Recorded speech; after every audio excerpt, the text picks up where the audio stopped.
In today's Farm Report, the University of Minnesota Extension Service out in Morris recently held a tillage field day last Thursday.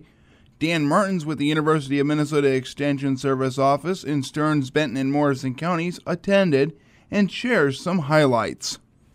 I did get to Morris on September 10th for the tillage field day. It was interesting to listen to discussion about tillage concepts and watch equipment run in the field. Part of the field was soybean stubble and part of it small grain stubble. The ground seemed fairly dry and equipment seemed to pull hard. With a moldboard plow, they were breaking out some 10 to 12 inch chunks.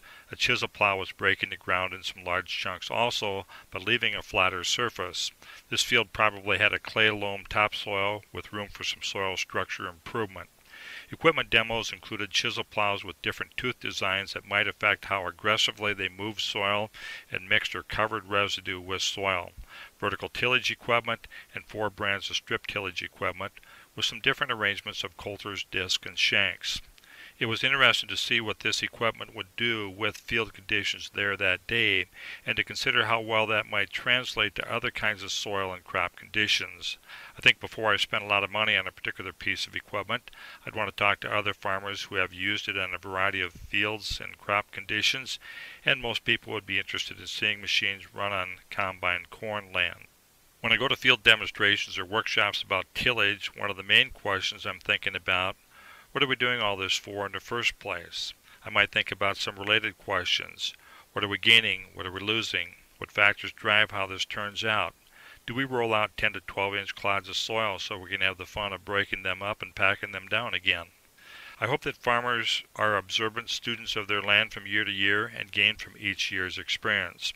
During the day, I wrote a list of things we might be trying to accomplish with tillage, noting that there may be more questions we could ask about each one of these related to different crop, field, and soil conditions. Preparing a good seed bed, which might have to do with seed germination and root growth, weed control, residue management, drying the soil, warming the soil, controlling erosion, building soil and or soil organic matter, controlling insect problems, controlling disease problems, working in fertilizer or manure, improving water infiltration, improving water holding capacity, improving internal soil drainage, improving soil structure, getting more air mixed with the soil. And I talked with someone last spring that wanted to firm up and level off the soil so more of the water would run off the surface when they were getting too much rain, thinking that there would be less erosion if the ground was not so loose. So you can think about some of these as you make tillage decisions this fall and spring, and watch how things play out on your land and around the neighborhood.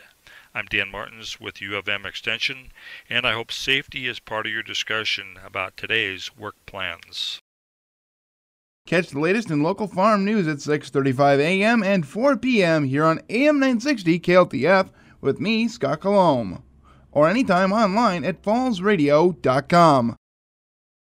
Well, things have settled down a little bit on soybean markets after this past Friday's Agriculture Department crop report raised the production forecast for beans unexpectedly and sent futures prices down. USDA only added 0.5% to that forecast, taking production to over 3.9 billion bushels, second biggest crop ever. But beyond that, not a huge change in the balance sheet. Not much. USDA Outlook Board Chairman Seth Meyer, the crop would be smaller than last year by only 0.8%. Meyer's group increased the forecast for total use of beans by 0.2%. We've been doing a good amount of meal business, so domestic demand for meal has been good. Export demand for meal has been good.